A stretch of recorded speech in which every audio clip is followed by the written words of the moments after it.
L'équipe, j'espère que vous allez bien. Aujourd'hui, nouveau 5, la nouvelle formule d'ActuFoot dans laquelle je fais chaque semaine 5 focus sur les derniers événements du moment. Au programme, un bilan des derniers résultats dans les 4 coins de l'Europe, 3 séquences sur le PSG, la première autour du mercato hivernal, la deuxième sur Mbappé en dehors du sportif, et la troisième concernant les scandales successifs en lien avec le Qatar, sans oublier la compile de buts traditionnelle. Bref, je vais pas en dire plus les amis, je vous demande juste le service de lâcher votre meilleur j'aime sous la vidéo du jour. On a un peu remonté les compteurs ces derniers jours et c'est vraiment cool, merci à tous ceux qui prendront 2 secondes pour le faire. Vous êtes des boss, comme d'habitude.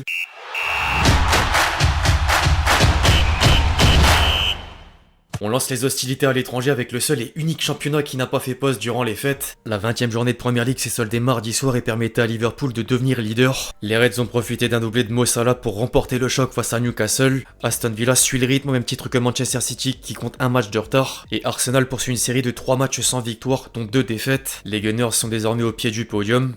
En Espagne ensuite, la sensation du début de saison continue de surprendre. Girona est parvenu à faire tomber l'Atlético dans un match à multiples rebondissements et s'offre le luxe de rester au contact du Real Madrid en tête de la Liga. Les quotidiens catalans encensaient encore les hommes de Michel avec des mots lourds de sens comme apothéose ou encore imparable. En parallèle, la Maison Blanche a battu Mallorca grâce au seul but de Rudiger et prend le titre de champion d'hiver, pendant que le Barça s'est imposé sur la pelouse de Las Palmas. La bande à Gundogan a 7 longueurs de retard sur le duo de tête. Dans le bas de tableau, le cauchemar perdure pour le FC Séville. Du côté de l'Italie, les 8e de finale de la Coupe avaient lieu cette semaine. L'AC Milan et la Juventus n'ont fait qu'une bouchée de leur adversaire. Un doublé de Jovic et Dele Rossoneri à battre Cagliari, avant que la vieille dame ne claque 6 buts à la Salernitana avec 6 buteurs différents.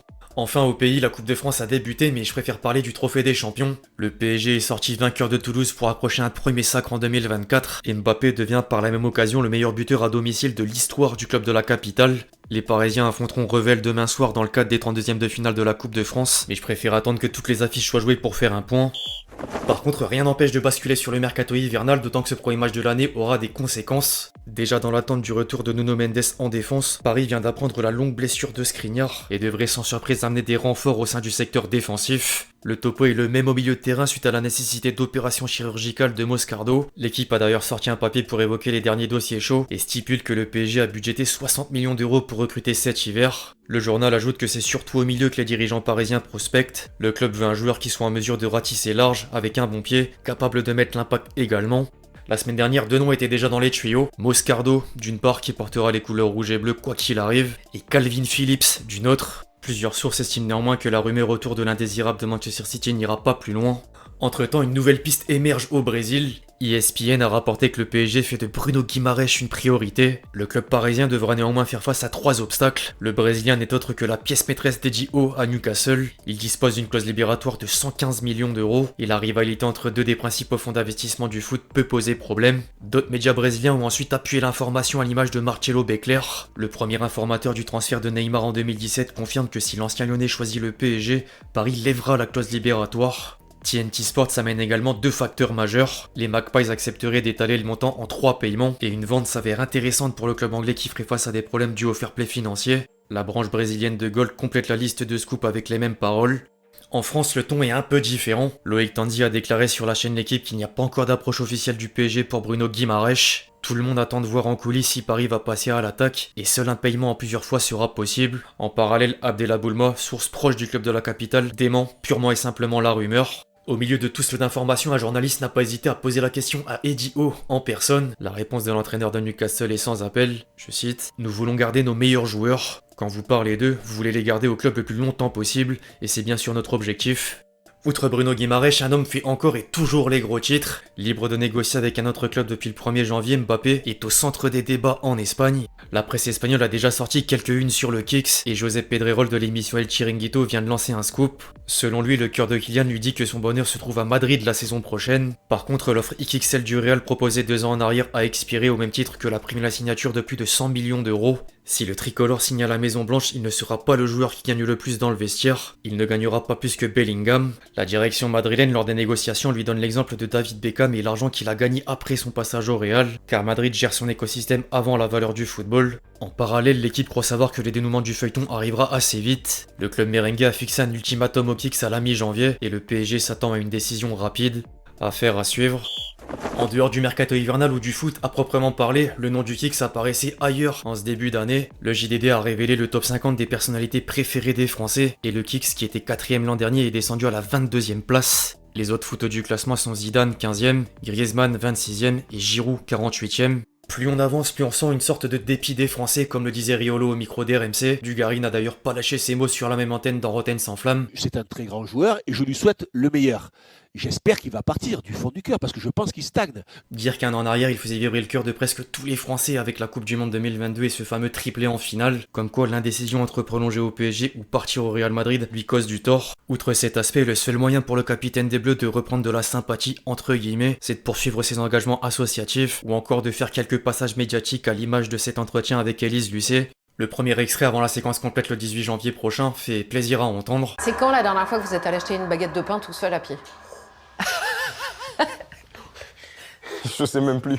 Ouais. Je sais même plus. C'est des choses qui sont des choses tellement simples et qui étaient des corvées quand j'étais petit, quand mon père me disait va chercher ça. Oui. Et je paierais tellement cher maintenant pour faire ce genre de choses qui ressemblent à rien pour la plupart des gens. Il y a des regrets dans ce que vous dites? Non, pas des regrets, il y a une fatalité et c'est un constat. Allez, à envoyé spécial, on a une baguette magique, vous changez totalement d'apparence pendant 48 heures.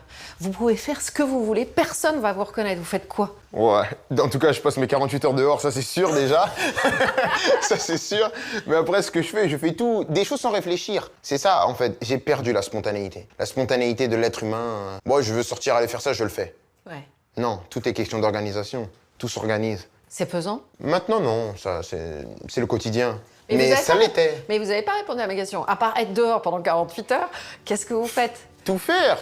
Aller manger tranquille à une brasserie, aller sortir, aller avec des amis. Vraiment, faire la fête incognito, tranquille, personne vient vous voir. Le lendemain matin, un bon brunch au soleil sur une terrasse. Voilà, admirer les choses. C'est plein de choses. Les choses simples de la vie, quoi. C'est super. Et c'est ce qui vous manque le plus? Ouais.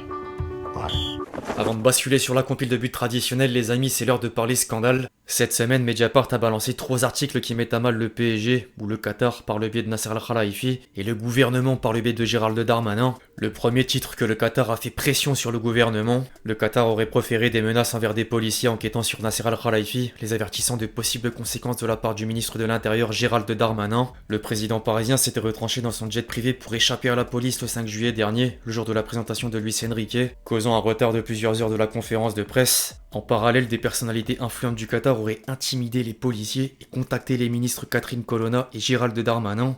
Tout ce tumulte reflèterait l'inquiétude de l'Émirat concernant l'enquête sur la détention à Doha d'un lobbyiste récemment condamné à mort. Le deuxième titre que Gérald Darmanin se faisait conseiller fiscal du PSG au détriment du trésor public. Le média a révélé que le ministre de l'Intérieur aurait assisté le PSG pour éviter de payer des dizaines de millions d'euros de taxes lors du transfert de Neymar en 2017. Le président de la République serait également impliqué dans l'affaire. Enfin, le troisième titre, comment le PSG et le Qatar ont infiltré le magazine France Football. Le club parisien aurait fait du lobbying pour que Messi remporte le Ballon d'Or. Pascal Ferré, ancien rédacteur en chef de France Football et chargé de l'organisation du Ballon d'Or, aurait bénéficié d'avantages entre 2020 et 2021 de la part des Parisiens. Entre-temps, ce même Pascal Ferré est devenu le directeur média et presse de l'équipe première du PSG. Les scandales s'enchaînent pour le PSG. Enfin, les amis, inutile de faire un discours. Vous connaissez la recette.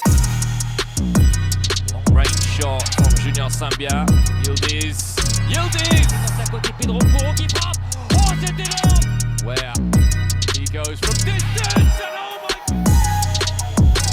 Il a réalisé tout ce petit gros pacha là-dessus.